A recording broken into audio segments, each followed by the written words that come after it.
ಎಲ್ಲ ಒಂದು SLC ವಿದ್ಯಾರ್ಥಿಗಳಿಗೆ ಟ್ರೂಸಿಕ್ ಅಫಿಷಿಯಲ್ ಚಾನಲ್ಗೆ ಸ್ವಾಗತ. ನಾನು ಚೇತನ್ ಸಿ.ಕೆ. ಇವತ್ತಿನ ಈ ಒಂದು ನಿಮಗೆ SLC ಬೋರ್ಡರ್ ಬಿಟ್ಟಿರುವಂಥ ಮಾಡೆಲ್ ಕ್ವೆಶ್ಚನ್ ಪೇಪರು ವಿಜ್ಞಾನ ವಿಷಯದ ಮಾಡೆಲ್ ಕ್ವೆಶ್ಚನ್ ಪೇಪರ್ 2ರ ಕೀ ಉತ್ತರ ನೋಡ್ತಾ ಹೋಗೋಣ. ಅಂದರೆ ಇದು ಸೈನ್ಸ್ನ ಮಾಡೆಲ್ ಕ್ವೆಶ್ಚನ್ ಪೇಪರ್ 2ನ ಕೀ ಆನ್ಸರ್ ನೋಡ್ತಾ ಹೋಗೋಣ. ಸೊ ಕಂಪ್ಲೀಟ್ ಕೀ ಆನ್ಸರ್ ಕೊಡ್ತೀನಿ, full question paper with key answer ಕೊಡ್ತೀನಿ. ಕೊನೆಯ ತಪ್ಪು ನೋಡ್ಕೊಳ್ಳಿ. ನಾನು ಪ್ರತಿಯೊಂದು ವಿಡಿಯೋದಲ್ಲಿ ಹೇಳ್ತೀನಿ ನಿಮಗೆ ಎಲ್ಲ model question paper very important. ಯಾಕಂದರೆ ಇದೊಂದು ಪ್ಯಾಟರ್ನಲ್ಲಿ ನಿಮ್ಮ ಒಂದು ಅನಾಲಿಸಮ್ನ ಕ್ವೆಶ್ಚನ್ ಪೇಪರ್ ಸೆಟ್ ಮಾಡ್ತಾರೆ. ಸೊ ಅದಕ್ಕೆ ಅಂತಲೇ ಬೋರ್ಡರ್ ಬಿಟ್ಟಿದ್ದಾರೆ. ಇದನ್ನ ಚೆನ್ನಾಗಿ ಓದ್ಕೊಳ್ಳಿ. ಸೊ ಎಕ್ಸಾಮ್ಗೆ ಹೆಲ್ಪ್ ಆಗ್ತವೆ, ಜೊತೆಗೆ ಕ್ವೆಶ್ಚನ್ ಕೂಡ ರಿಪೀಟ್ ಆಗ್ತವೆ. ಅರ್ಥ ಆಯ್ತಾ? ನಿಮ್ಮ ಅನಾಲಿಸಮ್ಗೆ ಕ್ವೆಶ್ಚನ್ ರಿಪೀಟ್ ಆಗ್ತವೆ. ಇದು ಮಾಡೆಲ್ ಕ್ವೆಶ್ಚನ್ ಪೇಪರ್ 2. ಈಗಾಗಲೇ ಒಂದು ಹಾಕಿದ್ದೀನಿ, ವಿಜ್ಞಾನದ ಮೇಲೆ ಒಂದು ಕ್ವೆಶ್ಚನ್ ಪೇಪರ್ ಹಾಕಿದ್ದೀನಿ, model question paper 1, model question paper 1 ಹಾಕಿದ್ದೀನಿ. ಇನ್ನೂ ನೋಡಿಲ್ಲ ಚಾನಲ್ ಇರ್ತದೆ, ನೋಡ್ಕೊಳ್ಳಿ. ಜೊತೆಗೆ ಇನ್ನೂ ಕೂಡ ಎಲ್ಲ ವಿಷಯದ ಹಾಕಿದ್ದೀನಿ. ಅರ್ಥ ಆಯ್ತಾ? ಕನ್ನಡ, ಇಂಗ್ಲೀಷು, ಗಣಿತ, ಸಮಾಜ ವಿಜ್ಞಾನ, ಹಿಂದಿ ಎಲ್ಲ ಕೂಡ ಹಾಕಿರ್ತೀನಿ. ಒಂದು ಪ್ಲೇಲಿಸ್ಟ್ ಮಾಡಿದ್ದೀವಿ ನಿಮಗೆ SLC model question paper key answer ಅಂತ ಒಂದು ಪ್ಲೇಲಿಸ್ಟ್ ಮಾಡಿದ್ದೀವಿ. ಅದು ಯಾರಿಗೆ ಸಿಕ್ಕಿಲ್ಲ ಅನ್ನೋರು ಇದೇ ಒಂದು ಹುಡ್ಕೊಳ್ರಿ, ವಿಡಿಯೋದ ಡಿಸ್ಕ್ರಿಪ್ಷನ್ ಬಾಕ್ಸಲ್ಲಿ ಲಿಂಕ್ ಕೊಟ್ಟಿರ್ತೀವಿ. ಅಲ್ಲಿ ಕ್ಲಿಕ್ ಮಾಡಿದರೆ ನಿಮಗೆ ಎಲ್ಲ ವಿಷಯಗಳ model question paper key answer ಸಿಗ್ತವೆ. ಅರ್ಥ ಆಯ್ತಾ? ಅಲ್ಲಿ ಹೋಗ್ಬಿಟ್ಟು ಡೌನ್ಲೋಡ್ ಮಾಡ್ಕೋದು ಎಲ್ಲ ಕೂಡ. ಸೊ ಇವತ್ತಿನ ವಿಡಿಯೋದಲ್ಲಿ ನಿಮಗೆ ಮಾಡೆಲ್ ಕ್ವೆಶ್ಚನ್ ಪೇಪರ್ 2 ವಿಜ್ಞಾನ ವಿಷಯದ ಮಾದರಿ ಕ್ವೆಶ್ಚನ್ ಪೇಪರ್ 2ರ ಕೀ ಉತ್ತರ ನೋಡ್ತಾ ಹೋಗೋಣ. ಅದಕ್ಕೆ ಮುಂಚೆ ಯಾರೆಲ್ಲ ಫಸ್ಟ್ ಟೈಮ್ ನಮ್ಮ ಒಂದು ಚಾನಲ್ ನೋಡ್ತಿದ್ದೀರಾ ಅಥವಾ ಚಾನಲ್ ಹುಡುಕರು ಸಬ್ಸ್ಕ್ರೈಬ್ ಮಾಡಿಲ್ಲ, ಮಿಸ್ ಮಾಡಿ ಚಾನಲ್ನ ಸಬ್ಸ್ಕ್ರೈಬ್ ಮಾಡ್ಕೊಳ್ಳಿ. ಯಾಕಂದ್ರೆ ಇದೇ ರೀತಿ ಮುಂಬರ್ದಲ್ಲಿ ನಿಮಗೆ ಬೋರ್ಡರ್ ಬಿಟ್ಟಿರುವಂಥ ಎಲ್ಲ model question paper key answer ಆಗಿರ್ಬೋದು. ಜಸ್ಟ್ ಮಾಡೆಲ್ ಕ್ವೆಶ್ಚನ್ ಮಾತ್ರವಲ್ಲ, ನಿಮ್ಮೊಂದು ಅನ್ಯುವಲ್ ಎಕ್ಸಾಮ್ಗೆ, ವಾರ್ಷಿಕ ಪರೀಕ್ಷೆಗೆ ಪ್ರತಿನಿತ್ಯದ ಪಾಸಿಂಗ್ ಪ್ಯಾಕೇಜು, ಸ್ಕೋರಿಂಗ್ ಪ್ಯಾಕೇಜು ಮತ್ತು ಫಿಕ್ಸ್ ಬರೋಂಥ ಪ್ರಶ್ನೆಗಳು, ಕ್ವೆಶ್ಚನ್ ಪೇಪರ್ಗಳು, A to Z ವಿಡಿಯೋಗಳು ಎಲ್ಲ ಕೂಡ ಇದೊಂದು ಚಾನಲ್ ಆಗ್ತೀವಿ. ಇವಾಗಲೇ ಬಂದಿದ್ದೀರಾ, ಮಾಡ್ಕೊಂಡು ಹೋಗಿ. ನೀವು ಗ್ಯಾರಂಟಿ ಹೇಳ್ತೀನಿ, ಖಂಡಿತ ಯೂಸ್ ಆಗ್ತದೆ. ನೀವು ಸಬ್ಸ್ಕ್ರೈಬ್ ಮಾಡ್ಕೊಂಡು ಮಾತ್ರ ಕಡ್ಡಾಗಿ ಮಾಡ್ಕೊಳ್ಳಿ, ನಿಮಗೆ ಖಂಡಿತ ಹೆಲ್ಪ್ ಆಗ್ತದೆ. ಮಾಡಿದ್ರ ಜೊತೆಗೆ ಹಾಗೆ ಒಂದು ವಿಡಿಯೋ ಲೈಕ್ ಬಿಟ್ಟು ಫ್ರೆಂಡ್ಸ್ ಮಾಡಿ ಒಂದು ಲೈಕ್ ಕೊಡಿ. ಸೊ ಇವೆಲ್ಲ ಕೀ ಆನ್ಸರ್ ಮಾಡೋಕ್ಕೆ ಟೈಮ್ ಆಗ್ತದೆ. ಸೊ ಅದರ ಒಂದು ಲೈಕ್ ಕೊಡಿ. ಜೊತೆಗೆ ಫ್ರೆಂಡ್ಸ್ ಶೇರ್ ಮಾಡಿ. ನಿಮ್ಮ 10th SLC ಎಲ್ಲ ಫ್ರೆಂಡ್ಸ್ ಇದ್ದಾರೆ, ಖಂಡಿತ ಅವ್ರಿಗೆ ಶೇರ್ ಮಾಡ್ತೀರಲ್ವಾ? ಬನ್ನಿ ಇವತ್ತಿನ ಇವರನ್ನ ಶುರು ಮಾಡೋಣ. ಪ್ಲೇಸ್ ನೋಡ್ಕೊಳ್ಳಿ, ಲಿಂಕು ವಿಡಿಯೋದಲ್ಲಿ ಕೈ ಕೊಟ್ಟಿರ್ತೀವಿ. ಅಲ್ಲಿ ಕ್ಲಿಕ್ ಮಾಡ್ಕೊತಾರೆ ಎಲ್ಲ ವಿಷಯಗಳ model question paper key answer ನೋಡ್ಕೊಳ್ಳಿ. ಲಿಂಕ್ ಕೊಟ್ಟಿರ್ತೀನಿ, ನೋಡ್ಕೊಳ್ಳಿ. ಓಕೆ. ಜೊತೆಗೆ ಯಾರೆಲ್ಲ PDF ಬೇಕಂತೀರ, PDF ಬೇಕನ್ನೋರು, ಸೊ PDF ಬೇಕಂದ್ರೆ ನಿಮಗೆ ಒಂದು ಎಕ್ಸ್ಟ್ರಾ ವರ್ಕ್ ಮಾಡಬೇಕು. ಅದೇ ಮೆಂಬರ್ಶಿಪ್ನ ತಗೋಬೇಕು. ಅರ್ಥ ಆಯ್ತಾ? ಸೊ ನಮ್ಮದು ಜಾಯಿನ್ ಬಟನ್ ಇರ್ತದೆ, ಸಬ್ಸ್ಕ್ರೈಬ್ ಜಾಯಿನ್ ಬಟನ್ ಇರ್ತದೆ. ಅಲ್ಲಿ ಮೆಂಬರ್ಶಿಪ್ ಇರ್ತದೆ, ಒಂದು ಫ್ಯಾಮಿಲಿ ಮೆಂಬರ್ಶಿಪ್, ಒಂದು PDF.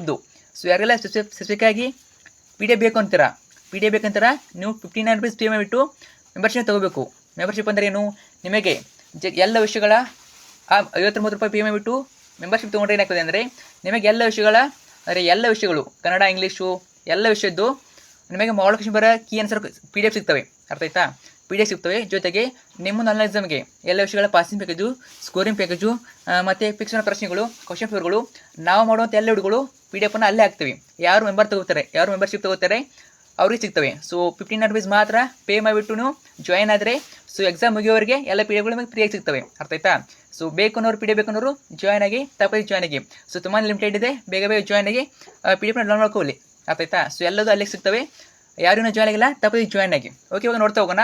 ಕರ್ನಾಟಕ ಶಾಲಾ ಪರೀಕ್ಷೆ ಮತ್ತು ಮೌಲ್ಯನಿರ್ಣಯ ಮಂಡಳಿ, ಮಲೇಶ್ವರ, ಬೆಂಗಳೂರು. ಇದು 2020-26ನೇ ಸಾಲಿನ SLC ಮಾದರಿ ಪ್ರಶ್ನೆ ಪತ್ರಿಕೆ 2, ಮಾಡೆಲ್ ಕ್ವೆಶ್ಚನ್ ಪೇಪರ್ 2. ಇದು 2ನೇ ಪ್ರಶ್ನೆ ಪತ್ರಿಕೆ. ಈಗಲೇ ಒಂದು ಹಾಕಿದ್ದೀನಿ, ನೋಡ್ಕೋಬೋದು. ವಿಷಯ ವಿಜ್ಞಾನ, ಸಬ್ಜೆಕ್ಟು ಸೈನ್ಸು. ನೋಡ್ತಾ ಹೋಗೋಣ. ಮೊದಲಾಗಿ ನಿಮಗೆ ಸಬ್ಜೆಕ್ಟು 83K ಕೋಡ್, ಇದು ಸಬ್ಜೆಕ್ಟ್ ಕೋಡು. ಸಮಯ 3 ಗಂಟೆ, ಅಂಕಗಳು 80. ನೋಡ್ತಾ ಮೊದಲಾಗಿ ನಿಮಗೆ ಭಾಗ ಎಲ್ಲಿ ಭೌತ ವಿಜ್ಞಾನ ಇರ್ತದೆ. ನಿಮಗೆ ಪರೀಕ್ಷೆಯಲ್ಲಿ ಭೌತ ವಿಜ್ಞಾನ, ರಸಾಯನ ವಿಜ್ಞಾನ, ಜೀವ ವಿಜ್ಞಾನ ಅಂತ 3 ಭಾಗ ಮಾಡ್ತಾರೆ. ಅರ್ಥ ಆಯ್ತಾ? ಸೊ 3 ಭಾಗಕ್ಕೂ ಅಂಕಗಳನ್ನು ಕೊಟ್ಟಿರ್ತಾರೆ. 3 ಭಾಗಕ್ಕೆ ಬೇರೆ ಬೇರೆ ಟಾಪಿಕ್ ಇರ್ತವೆ. ಅರ್ಥ ಆಯ್ತಾ? ಭೌತ ವಿಜ್ಞಾನದಲ್ಲಿ ಬೇರೆ, ರಸಾಯನ ವಿಜ್ಞಾನ ಬೇರೆ, ಮತ್ತು ಜೀವ ವಿಜ್ಞಾನದಲ್ಲಿ ಬೇರೆ, ಈ ರೀತಿ 3 ಭಾಗ ಮಾಡ್ತಾರೆ. ಮೊದಲಾಗಿ ನಿಮಗೆ ಭೌತ ವಿಜ್ಞಾನದಲ್ಲಿ 2 ಮಲ್ಟಿಪಲ್ ಇರ್ತವೆ. ಪ್ರಶ್ನೆಗೆ 1, ವಿದ್ಯುತ್ ಪ್ರವಾಹದ SI ಏಕಮಾನ ಯಾವುದಾಗ್ತದೆ? Ampere, ohm, volt, watt. So ಇಲ್ಲಿಂದ ನಾವು ಕಂಪ್ಲೀಟಾಗಿ ಕ್ವೆಶ್ಚನ್ ಪೇಪರ್ ಕೀ ಆನ್ಸರ್ ನೋಡ್ತಾ ಹೋಗೋಣ. ಸೊ ನಿಮಗೆ ಹೆಲ್ಪ್ ಆಗ್ತದೆ. ವಿತ್ ಕೀ ಆನ್ಸರ್ ಹೇಳ್ತಾ ಹೋಗ್ತೀನಿ. ಓಕೆ, ವೇಟ್ ಮಾಡಿ ಸ್ವಲ್ಪ.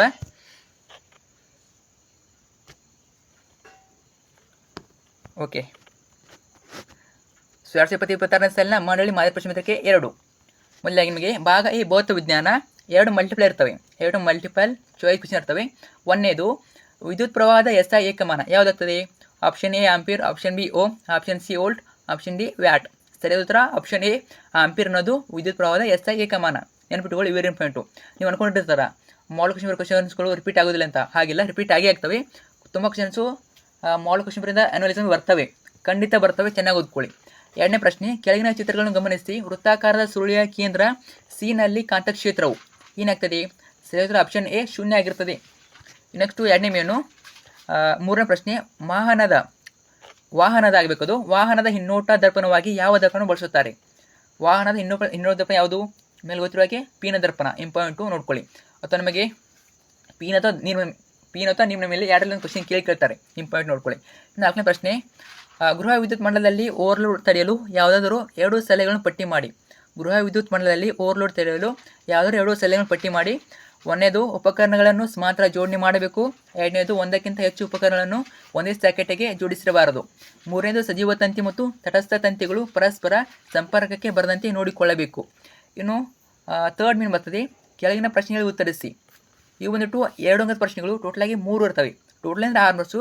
ಪ್ರತಿಯೊಂದಕ್ಕೂ 2 ಅಂಕ, 3 ಪ್ರಶ್ನೆ ಇರ್ತವೆ. ಪ್ರಶ್ನೆ 5, ಸರಳ ವಿದ್ಯುತ್ ಮಂಡಲದ ಚಿತ್ರವನ್ನು ಬರೆಯಿರಿ. ಅಮ್ಮೀಟರ್ ಮತ್ತು ವೋಲ್ಟ್ ಮೀಟರ್ಗಳನ್ನು ಗುರುತಿಸಿ. ನೋಡಿ, ನಾನು ಪ್ರತಿಯೊಂದು ಹೇಳಿರ್ತೀನಿ ನಿಮಗೆ. ವಿಜ್ಞಾನ ವಿಷಯ ಹೇಳುವಾಗ, ವಿಜ್ಞಾನ ಕ್ವಶನ್ ಪೇಪರ್ ಹೇಳುವಾಗ ಹೇಳಿರ್ತೀನಿ. ನಿಮಗೆ ಹೆಚ್ಚಾಗಿ ನಿಮ್ಮ ಎಕ್ಸಾಮ್ನಲ್ಲಿ ಕಡಿಮೆ ಅಂದರೂ ಒಂದು 14-15 ಮಾರ್ಕ್ಸು ಚಿತ್ರಗಳ ಮೇಲೆ ಕ್ವಶನ್ ಕೇಳ್ತಾರೆ. 14-15 ಮಾರ್ಕ್ಸು ಬರೀ ಚಿತ್ರಗಳ ಮೇಲೆ ಕೇಳ್ತಾರೆ. ಡೋಂಟ್ ವರಿ, ನಾನೆಲ್ಲ ಚಿತ್ರ ಕೊಡ್ತೀನಿ ನಿಮಗೆ. ಯಾವೆಲ್ಲ ಚಿತ್ರಗಳು ಬರ್ತವೆ ಎಕ್ಸಾಮ್ಗೆ ಅಂತ ಅವೆಲ್ಲ ಕೊಡ್ತೇನೆ. ಸೊ ಮುಂದೆ ಬರುವುಗಳಲ್ಲಿ ನಾನು ಹೇಳ್ತೀನಿ ನಿಮಗೆ. ಒಟ್ಟಿನಲ್ಲಿ ನಿಮ್ಮ ಒಂದು ಎಕ್ಸಾಮ್ನಲ್ಲಿ 14-15 ಮಾರ್ಕ್ಸು ಚಿತ್ರಗಳೇ ಬರ್ತವೆ. ಚಿತ್ರನ ಚೆನ್ನಾಗಿ ನೋಡ್ಕೊಳ್ಳಿ. ಭಾಗ ಜೊತೆಗೆ ಚಿತ್ರನ ಚೆನ್ನಾಗಿ ನೋಡ್ಕೊಳ್ಳಿ. ಸರಳ ವಿದ್ಯುತ್ ಮಂಡಲದ ಚಿತ್ರವನ್ನು ಬರೆಯಿರಿ. ಸೊ ಭಾಗಗಳು ನೋಡಿ, ವೋಲ್ಟ್ ಮೀಟರ್, ಅಮ್ಮೀಟರ್ ಈ ರೀತಿ ಬರೆದರೆ 2 ಅಂಕ ಸಿಗ್ತದೆ. ಚಿತ್ರ ಇಂಪಾರ್ಟೆಂಟು ನೋಡ್ಕೊಳ್ಳಿ. 6ನೇ ಪ್ರಶ್ನೆ, ಒಂದು ವಿದ್ಯುತ್ ಮೋಟಾರ್ 220 ವೋಲ್ಟ್ ಆಕಾರದಿಂದ 10 ಆಂಪಿಯರ್ ವಿದ್ಯುತ್ ಪ್ರವಾಹವನ್ನು ಪಡೆಯುತ್ತದೆ. ಮೋಟಾರಿನ ಸಾಮರ್ಥ್ಯವನ್ನು ಕಂಡುಹಿಡಿಯಿರಿ. ಸೊ ಆನ್ಸರ್ ಇದೆ. ವಿಡಿಯೋನ ಪಾಸ್ ಮಾಡಿಬಿಟ್ಟು ಆನ್ಸರ್ ನೋಡ್ಕೊಳ್ಳಿ. ನೀವು ಕೂಡ ಸಾಲ್ವ್ ಮಾಡೋಕ್ಕೆ ಟ್ರೈ ಮಾಡಿ. ಸೊ ಆನ್ಸರ್ ಆಮೇಲೆ ನೋಡಿ. ಸೊ ಸಾಲ್ವ್ ಮಾಡಿ, ಅದು ರಾಂಗ್ ಆಗಲಿ ರೈಟ್ ಆಗಲಿ ಸಾಲ್ವ್ ಮಾಡಿಬಿಟ್ಟು ಪ್ರಾಕ್ಟೀಸ್ ಮಾಡ್ಕೊಳ್ಳಿ. ಸೊ ನೆಕ್ಸ್ಟು ಕ್ವಶನ್ ನಂಬರ್ 7, ಬಿಳಿಯ ಬಣ್ಣದ ಬೆಳಕಿನ ಪುನರ್ ಸಂಯೋಜನೆಯನ್ನು ತೋರಿಸಲು ನ್ಯೂಟನ್ರವರು ಮಾಡಿದ ಪ್ರಯೋಗದ ಚಿತ್ರವನ್ನು ಬರೆಯಿರಿ. ಸೊ ಇದು ಕೂಡ ಇಂಪಾರ್ಟೆಂಟ್ ಕ್ವಶನು, ಕೇಳ್ತಾರೆ. ಅರ್ಥ ಆಯ್ತಾ? ನೋಡಿ, ಸೊ ಹೆಚ್ಚಾಗಿ ನಿಮಗೆ ಚಿತ್ರಗಳನ್ನು ಕೇಳ್ತಾರೆ. 14-15 ಮಾರ್ಕ್ಸು ಎಕ್ಸಾಮ್ನಲ್ಲಿ ಕೇಳ್ತಾರೆ. 80 ಅಂಕಗಳಿಗೆ 14-15 ಮಾರ್ಕ್ಸು ಬರ್ತವೆ. ನೋಡ್ಕೊಳ್ಳಿ. ನೆಕ್ಸ್ಟು 3 ಅಂಕದ 3 ಪ್ರಶ್ನೆ ಇರ್ತವೆ. ಟೋಟಲ್ 9 ಅಂಕ. ಪ್ರತಿಯೊಂದಕ್ಕೂ 3 ಅಂಕ. ಸೊ ಎಲ್ಲ ಕೂಡ ಇಂಪಾರ್ಟೆಂಟು. 8ನೇ ಪ್ರಶ್ನೆ, ಇಲ್ಲಿ ಯಾವ ರೀತಿ ಮಾಡ್ತಾ ಇದ್ದಾರೆ? AB ಅಂತ ಕ್ವಶನ್ಗಳು ಮಾಡ್ತಾರೆ. ನಿಮಗೆ ಇಲ್ಲಿ ಕೂಡ ನಮಗೆ 10 ಕ್ವಶನ್ ಕೂಡ ಇರ್ತದೆ. ಯಾವುದು? 8ನೇ ಪ್ರಶ್ನೆ 10 ಕ್ವಶನ್ ಇರ್ತದೆ. ಎ, ಬೆಳಕಿನ ಪ್ರತಿಫಲನದ 2 ನಿಯಮಗಳನ್ನು ನಿರೂಪಿಸಿ. ಬೆಳಕಿನ ಪ್ರತಿಫಲನದ 2 ನಿಯಮಗಳನ್ನು ನಿರೂಪಿಸಿ. ಸೊ 1ನೇ ನಿಯಮ ಏನು ಹೇಳ್ತದೆ? ಪತನ ಕೋನ ಪ್ರತಿಫಲನದ ಕೋನಕ್ಕೆ ಸಮನಾಗಿರುತ್ತದೆ. ಪತನ ಕೋನವು ಪ್ರತಿಫಲನ ಕೋನಕ್ಕೆ ಸಮನಾಗಿರುತ್ತದೆ. 2ನೇ ನಿಯಮ ಏನು ಹೇಳ್ತದೆ? ಪತನ ಕಿರಣ, ಪ್ರತಿಫಲನ ಕಿರಣ ಮತ್ತು ಪತನ ಬಿಂದುವಿನಲ್ಲಿ ಪ್ರತಿಫಲನದ ಮೇಲ್ಮೈಗೆ ಎಳೆದ ಲಂಬ ಈ 3 ಒಂದೇ ಸಮದಲ್ಲಿರುತ್ತವೆ. ಇಂಪಾರ್ಟೆಂಟು.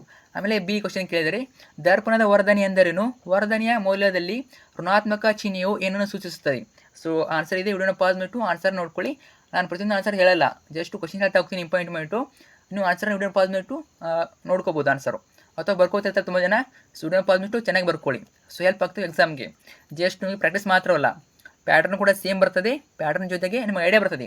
ಆಮೇಲೆ ಎಕ್ಸಾಮಲ್ಲಿ ಯಾವ ರೀತಿ ಕ್ವಶನ್ ಕೇಳ್ತಾರೆ. ಸೊ ಗ್ಯಾಸ್ ಮಾಡ್ಬೋದು ನೀವು. ಮುಂದೆ ಹೇಳ್ತೀನಿ ಅವನ್ನೆಲ್ಲ ಟ್ರಿಕ್ಸ್ಗಳನ್ನು, ಯಾವ ರೀತಿ ಕ್ವಶನ್ ಕೇಳ್ತಾರಂತ. ಇವಾಗ ಜಸ್ಟ್ ಪ್ಯಾಟರ್ನು ಕ್ವಶನ್ ಪೇಪರ್ ನೋಡ್ಕೊಳ್ಳಿ, ಹೆಲ್ಪ್ ಆಗ್ತದೆ ನಿಮ್ಮ ಎಕ್ಸಾಮ್ಗೆ. ಅಥವಾ ಕ್ವಶನ್ನು, ಆಯತಾಕಾರದ ಗಾಜಿನ ಚಪ್ಪಡಿಯ ಮೂಲಕ ಬೆಳಕಿನ ವಕ್ರೀಭವನವನ್ನು ತೋರಿಸುವ ಚಟುವಟಿಕೆಯನ್ನು ವಿವರಿಸಿ. ಸೊ ಇಂಪಾರ್ಟೆಂಟ್ ಇದು ಕೂಡ. ಅರ್ಥ ಆಯ್ತಾ? ಸೊ ಇವು ಕೂಡ ರಿಪೀಟ್ ಆಗ್ತವೆ. ನಿಮ್ಮ ಎಕ್ಸಾಮ್ ರಿಪೀಟ್ ಆಗ್ತವೆ. ನೀವು ಅನ್ಕೊಂಡಿರ್ತೀರ ಮಾರ್ಕ್ಸ್ ಮರಿ ಇನ್ನೂ ಅಲ್ಲಿ ಕ್ವಶನ್ ಕೊಡೋದಿಲ್ಲ ಎಕ್ಸಾಮ್ಗೆ ಅಂತ. ಆ ರೀತಿ ಇಲ್ಲ. ಕೆಲವೊಂದು ಕ್ವಶನ್ ರಿಪೀಟ್ ಆಗ್ತವೆ. ಎಲ್ಲ ಅಂತ ಹೇಳೋಕ್ಕಾಗಲ್ಲ. ಕೆಲವೊಂದಿಷ್ಟು ಒಂದು ಪಾಸಿಂಗ್ ಹಂತದವರೆಗೆ ರಿಪೀಟ್ ಆಗ್ತವೆ. ಅಂದರೆ ಏನು, ಎಲ್ಲನೂ ಸೇಮ್ ಟು ಸೇಮ್ ಬರೋದಿಲ್ಲ. ಅವನೇ ಕ್ವಶನ್ ಸ್ವಲ್ಪ ಡಿಫ್ರೆಂಟಾಗಿ ಕೇಳ್ತಾರೆ, ಬೇರೆ ಬೇರೆ ರೀತಿ ಕೇಳ್ತಾರೆ. ಬಟ್ ಆನ್ಸರ್ ಒಂದಿರ್ತದೆ. ಈ ರೀತಿಯಾಗಿ ಕೇಳ್ತಾರೆ. ಒಟ್ಟಿನಲ್ಲಿ ನೋಡ್ಕೊಳ್ಳೇಬೇಕು ಎಲ್ಲ ಕ್ವಶನ್ ಪೇಪರ್ಗಳನ್ನು. ಎಲ್ಲ ವಿಷಯದ್ದು 4 ನೋಡ್ಕೊಳ್ಳಿ, ಎಕ್ಸಾಮಿಗೆ ಹೆಲ್ಪ್ ಆಗ್ತವೆ. ನಂತರ 9ನೇ ಪ್ರಶ್ನೆ, ಎ, ಸಮೀಪ ದೃಷ್ಟಿ ಎಂದರೇನು? ಸಮೀಪ ದೃಷ್ಟಿ ಎಂದರೇನು? ಇಂಪಾರ್ಟೆಂಟು. ಬಿ, ಕಣ್ಣಿನ ಹೊಂದಾಣಿಕೆ ಸಾಮರ್ಥ್ಯ ಎಂದರೇನು? ದೂರದ ವಸ್ತುಗಳನ್ನು ನೋಡುವಾಗ ಕಣ್ಣು ಹೇಗೆ ಹೊಂದಾಣಿಕೆ ಮಾಡಿಕೊಳ್ಳುತ್ತದೆ? ಸೊ ಅಷ್ಟೊಂದು ಟಫ್ ಆಗಿರೋದಿಲ್ಲ. ಸೊ ನಿಮಗೆ ಅವರೇಜ್ ಇರ್ತವೆ. ಅರ್ಥ ಆಯ್ತಾ? ಸಾಧಾರಣ, ಮಧ್ಯಮ, ಕಠಿಣ ಅಂತ 3 ಭಾಗ ಮಾಡ್ತಾರೆ. ಸೊ ಅಷ್ಟೊಂದು ಟಫ್ ಇರೋದಿಲ್ಲ. ನೀವು ಅಂದ್ಕೊಂಡ ಹಾಗೆ ವಿಜ್ಞಾನದಲ್ಲಿ ಸುಮ್ಮನೆ ಅರ್ಥ ಆಗುವಂತ ಇಲ್ಲ. ಸೊ ಅರ್ಥ ಆಗ್ತವೆ, ಓದ್ಕೊಂಡ್ರೆ ಅರ್ಥ ಆಗ್ತವೆ. ಚೆನ್ನಾಗಿ ಓದ್ಕೋಬೇಕಷ್ಟೇ. ಓಕೆ. ಸಮೀಪ ದೃಷ್ಟಿ ಎಂದರೇನು? ಇದು ಕೂಡ ಇಂಪಾರ್ಟೆಂಟು. ನಂತರ 10 ಕ್ವಶನ್, ಇದು ಕೂಡ 10 ಕ್ವಶನ್ ಇರ್ತದೆ. ನಕ್ಷತ್ರಗಳು ಮಿನುಗುವಂತೆ ಕಾಣುತ್ತವೆ, ಆದರೆ ಗ್ರಹಗಳು ಮಿನುಗಲ್ಲ ಏಕೆ? ನಕ್ಷತ್ರಗಳು ಮಿನುಗುವಂತೆ ಕಾಣುತ್ತವೆ, ಆದರೆ ಗ್ರಹಗಳು ಮಿನುಗಲ್ಲ ಏಕೆ? ಇಂಪಾರ್ಟೆಂಟ್ ಪ್ರಶ್ನೆ. ಸೊ ನಿಮಗೆ ಜಸ್ಟು ಅನಾಲಿಸ್ ಮಾತ್ರ ಅಲ್ಲ, ಪ್ರಿಪರೇಟಲ್ಲಿ ಬರ್ಬೋದು, FF4 ಬರ್ಬೋದು. ಅರ್ಥ ಆಯ್ತಾ? ಕೇಳ್ತಾರೆ ಕ್ವಶನ್ಗಳು ನೋಡ್ಕೊಳ್ಳಿ. ನೋಡಿ, ನಕ್ಷತ್ರಗಳ ಬೆಳಕು ಭೂಮಿಯ ವಾಯುಮಂಡಲವನ್ನು ಪ್ರವೇಶಿಸಿ ಭೂಮಿಯನ್ನು ತಲುಪುವ ಮುನ್ನ ಸತತವಾಗಿ ವಕ್ರೀಭವನ ಹೊಂದುತ್ತದೆ. ನಕ್ಷತ್ರಗಳಿಂದ ಬರುವ ಬೆಳಕಿನ ಕಿರಣಗಳ ಹಾದಿಯು ಸ್ವಲ್ಪ ಮಟ್ಟಿಗೆ ಬದಲಾಗುವುದರಿಂದ ನಕ್ಷತ್ರಗಳು ಮಿನುಗುತ್ತದೆ. ಗ್ರಹಗಳು ಭೂಮಿಗೆ ಬಹು ಹತ್ತಿರದಲ್ಲಿವೆ. ಮತ್ತು ವಿಸ್ತರಿಸಿದ ಬೆಳಕಿನ ಮೂಲಗಳಂತೆ ಕಾಣುತ್ತವೆ. ಅದರ ಎಲ್ಲ ಬಿಂದುಗಳಿಂದ ನಮ್ಮ ಕಣ್ಣನ್ನು ತಲುಪುವ ಬೆಳಕಿನ ವ್ಯತ್ಯಾಸವು ಎಲ್ಲ ಬಿಂದುಗಳ ಬೆಳಕಿನ ಸರಾಸರಿ ಹತ್ತಿರ ಹೋಗುತ್ತವೆ. ಇದರಿಂದಾಗಿ ಗ್ರಹಗಳು ಮಿನುಗುತ್ತಿಲ್ಲ. ನೋಡಿ, ನೀವು ಏನು ಮಾಡ್ತೀರಾ, ಅಕ್ಯುರೇಟ್ ಇದನ್ನ ಬರೀಬೇಕಂತಿಲ್ಲ, ನಿಮ್ಮ ಭಾಷೆ ಅರ್ಥ ಮಾಡ್ಕೊಳ್ಳಿ. ನಿಮಗೆ ಯಾವ ರೀತಿ ಅರ್ಥ ಆಗ್ತದೆ ಆ ರೀತಿ ಅರ್ಥ ಮಾಡ್ಕೊಂಡ್ಬಿಟ್ಟು ನೀವು ವ್ಯಾಖ್ಯಾನ ಮಾಡಿಬಿಟ್ಟು ಬರೀಬೇಕು. ಸೊ ನಿಮಗೆ ಇದನ್ನೇ ಭಯಪಡಕ್ಕಂತ ಇಲ್ಲಲ್ಲ, ನಿಮ್ಮ ಒಂದು ಭಾಷೆಯಲ್ಲಿ ಭಯಪಟ್ಟು ಹಾಕೋಬೇಕು. ಭಯಪಟ್ಟು ಅಂದರೆ ಏನು ಅರ್ಥ ಮಾಡ್ಕೋಬೇಕು. ಅರ್ಥ ಮಾಡ್ಕೊಂಡು ನೆಮ್ಮದಿ ವಾಕ್ಯದಲ್ಲಿ ಬರೀಬೇಕು. ಇದನ್ನೇನು ಭಯಪಡಿದ್ರೆ ಆಗೋದಿಲ್ಲ. ಭಯಪಡಕ್ಕೆ ಹೋಗಬೇಡಿ, ಅರ್ಥ ಮಾಡ್ಕೊಳ್ಳಿ. ಯಾಕೆ ನಕ್ಷತ್ರಗಳು ಗ್ರಹಗಳು ಮಿನುಗುದಿಲ್ಲ, ಯಾಕೆ ನಕ್ಷತ್ರಗಳು ಮಿನುಗ್ತವೆ ಯಾಕೆ ಅಂತ ನೀವು ಕ್ವಶನ್ ಮಾಡ್ಕೊಂಡು ನೆನಪಿಟ್ಕೋಬೇಕು. ಅರ್ಥ ಆಯ್ತಾ? ತುಂಬಾ ಈಸಿ ಇರ್ತವೆ. ನೀವು ಭಯಪಟ್ಟಾಗಿದ್ರೆ ಆಗೋದಿಲ್ಲ, ಅರ್ಥ ಮಾಡ್ಕೊಳ್ಳಿ. ಅರ್ಥ ಆಯ್ತಾ? ಇನ್ನು 10ನೇ ಪ್ರಶ್ನೆ, ಸೊಲೆನಾಯ್ಡ್ ಎಂದರೇನು? ಇನ್ನು ಬಿ, ಫ್ಲೇಮಿಂಗ್ನ ಎಡಗೈ ನಿಯಮವನ್ನು ನಿರೂಪಿಸಿ. ಸೊಲೆನಾಯ್ಡ್ ಎಂದರೇನು? ಫ್ಲೇಮಿಂಗ್ನ ಎಡಗೈ ನಿಯಮವನ್ನು ನಿರೂಪಿಸಿ. ಆನ್ಸರ್ ಇದೆ, ವಿಡಿಯೋನ ಪಾಸ್ ಮಾಡಿಬಿಟ್ಟು ಆನ್ಸರ್ನ ಓದ್ಕೊಳ್ಳಿ. ನಂತರ ಸಿ ಕ್ವಶನ್ನು. ಇಲ್ಲಿ ಸಿ ಕ್ವಶನ್ ಕೇಳಿದರೆ ನೋಡಿ, ನಮ್ಮ ದೇಶದಲ್ಲಿ ಗೃಹ ವಿದ್ಯುತ್ ಮಂಡಲದ ಸಜೀವ ತಂತಿ ಮತ್ತು ತಟಸ್ಥ ತಂತಿಗಳ ನಡುವಿನ ಯುವಾಂತರ ಎಷ್ಟು? ಸೊ 220 ಬರ್ತದೆ. ಸೊ ತುಂಬಾ ಈಸಿ ಕ್ವಶನು, ಅದಕ್ಕೆ ಕೂಡ ಆನ್ಸರ್ ಮಾಡ್ಬೋದು. ನಂತರ ಕೆಳಗಿನ ಪ್ರಶ್ನೆಗಳಿಗೆ ಉತ್ತರಿಸಿ. ಇವು ಬಂದುಬಿಟ್ಟು 4 ಪ್ರಶ್ನೆಗಳು. ಟೋಟಲಾಗಿ 2 ಇರ್ತವೆ. ಟೋಟಲ್ ಅಂದರೆ 8 ಮಾರ್ಕ್ಸು, ಪ್ರತಿಯೊಂದಕ್ಕೂ 4 ಅಂಕ. 11ನೇದು ಎ, ಜೌಲಿನ ಉಷ್ಣೋತ್ಪಾದನಾ ನಿಯಮವನ್ನು ನಿರೂಪಿಸಿ ಮತ್ತು ವಿದ್ಯುತ್ನ ಉಷ್ಣೋತ್ಪಾದನಾ ಪರಿಣಾಮದ ಮೇಲೆ ಕಾರ್ಯವಹಿಸುವ 4 ಸಾಧನಗಳನ್ನು ಹೆಸರಿಸಿ. 4 ಸಾಧನಗಳನ್ನು ಹೆಸರಿಸಬೇಕು. ಓಕೆ, ಉತ್ತರ ನೋಡಿ, ಜೌಲಿನ ಉಷ್ಣೋತ್ಪಾದನಾ ನಿಯಮ H=I²RT ಬರ್ತದೆ. ರೋಧಕದಲ್ಲಿ ಉತ್ಪತ್ತಿಯಾದ ಉಷ್ಣವು, ಸೊ ಇಲ್ಲಿ ಪಾಯಿಂಟ್ಸ್ ನೋಡಿ, ವಿದ್ಯುತ್ ಪ್ರವಾಹ ವರ್ಗಕ್ಕೆ ನೇರ ಅನುಪಾತದಲ್ಲಿರುತ್ತದೆ. ರೋಧಕ್ಕೆ ನೇರ ಅನುಪಾತದಲ್ಲಿರುತ್ತದೆ. ನಂತರ ವಿದ್ಯುತ್ ಪ್ರವಾಹದ ಹರಿವಿನ ಕಾಲಕ್ಕೆ ನೇರ ಅನುಪಾತದಲ್ಲಿರುತ್ತದೆ. ಸೊ ಆನ್ಸರ್ ಇದನ್ನು ಪಾಸ್ ಮಾಡ್ಕೊಳ್ಳಿ. ಇನ್ನು ಕಾರಣ ಕೊಡಿ ಪ್ರಶ್ನೆ ಇದೆ ನೋಡಿ. ವಿದ್ಯುತ್ ದೀಪಗಳ ತಂತುಗಳಲ್ಲಿ ವಿಶೇಷವಾಗಿ ಬಹುತೇಕ ಟಂಗ್ಸ್ಟನ್ ಅನ್ನು ಬಳಸಲಾಗುತ್ತದೆ. ಇವೆಲ್ಲ ಎಕ್ಸ್ಪ್ಲೇನ್ ಮಾಡಿದ್ದೀನಿ ನಿಮಗೆ. ಮಾಲಿಕ್ಯೂಲ್ಸ್ ಹೇಳುವಾಗ ಎಲ್ಲ ಕೂಡ ಹೇಳಿದ್ದೀನಿ, ಅಲ್ಲಿ ನೋಡ್ಕೊಳ್ಳಿ. ಅರ್ಥ ಆಯ್ತಾ? ಕ್ವಶನ್ ಅರ್ಥ ಕೇಳ್ತಾರೆ, ಎಲ್ಲ ಹೇಳಿದ್ದೀನಿ. ಸೊ ಅಲ್ಲಿ ನೋಡ್ಕೊಳ್ಳಿ. ಇವಾಗ ಜಸ್ಟ್ ನಿಮಗೆ ಆನ್ಸರ್ ಮಾತ್ರ ಹೇಳ್ತಾ ಇದ್ದೀನಿ. ಅರ್ಥ ಆಯ್ತಾ? ಕ್ವಶನ್ ಹೇಳ್ತಾ ಇದ್ದೀನಿ, ನೀವು ಆನ್ಸರ್ನ ನೋಡ್ತಾ ಹೋಗಿ ಅಷ್ಟೇ. ಒಂದು ಮಾಲಿಕ್ಯೂಲ್ಸ್ ಹೇಳುವಾಗ ಎಲ್ಲ ಹೇಳಿದ್ದೀನಿ, ಕ್ವಶನ್ ಅರ್ಥ ಕೇಳ್ತಾರೆ. ಸೊ ಎಲ್ಲ ಹೇಳಿದ್ದೀನಿ, ನೋಡ್ಕೊಳ್ಳಿ ಇದನ್ನ. ವಿದ್ಯುತ್ ಕಾರಣ ಕೊಟ್ಟ ಪ್ರಶ್ನೆಗಳನ್ನ ಕೇಳಿ ಕೇಳ್ತಾರೆ. ವಿದ್ಯುತ್ ದೀಪಗಳ ತಂತುಗಳಲ್ಲಿ ವಿಶೇಷವಾಗಿ ಬಹುತೇಕ ಟಂಗ್ಸ್ಟನ್ ಅನ್ನು ಬಳಸಲಾಗುತ್ತದೆ. ಏಕೆ ಬಳಸ್ತಾರೆ? ಹೆಚ್ಚಿನ ತಾಪದಲ್ಲಿ ಕರಗುವುದಿಲ್ಲ ಮತ್ತು ಸಾಧ್ಯವಾದಷ್ಟು ಉಷ್ಣ ಶಕ್ತಿಯನ್ನು ತನ್ನಲ್ಲಿ ಉಳಿಸಿಕೊಳ್ಳುವುದರ ಮೂಲಕ ಬೆಳಕನ್ನು ಉತ್ಸರ್ಜಿಸುವುದು. ಎರಡನೇದು ಕ್ವಶನ್ನು, ವಿದ್ಯುತ್ ಪ್ರಸರಣದಲ್ಲಿ ಸಾಮಾನ್ಯವಾಗಿ ತಾಮ್ರ ಮತ್ತು ಅಲ್ಯೂಮಿನಿಯಂ ತಂತಿಗಳನ್ನು ಬಳಸಲಾಗುತ್ತದೆ. ಏಕೆ ಬಳಸ್ತಾರೆ? ಅವುಗಳ ರೋಧಶೀಲತೆಯು ವ್ಯಾಪ್ತಿ ಕಡಿಮೆ ಮತ್ತು ಅವುಗಳ ವಿದ್ಯುತ್ ಉತ್ತಮವಾಗಲು. ಇನ್ನು 10 ಕ್ವಶನ್ ಕೊಟ್ಟಿದ್ದಾರೆ. ಓಮ್ನ ನಿಯಮವನ್ನು ನಿರೂಪಿಸಿ. ಒಬ್ಬರ ನಿಯಮನ ಕೇಳಿ ಕೇಳ್ತಾರೆ, ಅದು ಓಮ್ ಅಂತ ಹೇಳೋಕ್ಕಾಗಲ್ಲ ನಾನು, ಒಟ್ಟಿನಲ್ಲಿ ಒಂದು ಕೇಳಿ ಕೇಳಿದರೆ ಇಂಪಾರ್ಟೆಂಟು. ಓಮ್ನ ನಿಯಮವನ್ನು ನಿರೂಪಿಸಿ ಕೇಳಿದರೆ ವಾಹಕದ ರೋಧವು ಅವಲಂಬಿಸಿರುವ ಅಂಶಗಳನ್ನು ಪಟ್ಟಿ ಮಾಡಿ. ಇಂಪಾರ್ಟೆಂಟ್ ಪ್ರಶ್ನೆ. ನಂತರ ಬಿ ಕ್ವಶನ್ನು, 2 ಬಿಂದುಗಳ ನಡುವಿನ ವಿಭವಾಂತರ 1 ವೋಲ್ಟ್. ಈ ಹೇಳಿಕೆಯ ಅರ್ಥವನ್ನು ತಿಳಿಸಿ. ಸೊ ಆನ್ಸರ್ ಪಾಸ್ ಬಿಟ್ಟು ಆನ್ಸರ್ ನೋಡ್ಕೊಳ್ಳಿ. ನಂತರ 12ನೇ ಪ್ರಶ್ನೆ, ಇದು ಕೂಡ ಇಂಪಾರ್ಟೆಂಟು.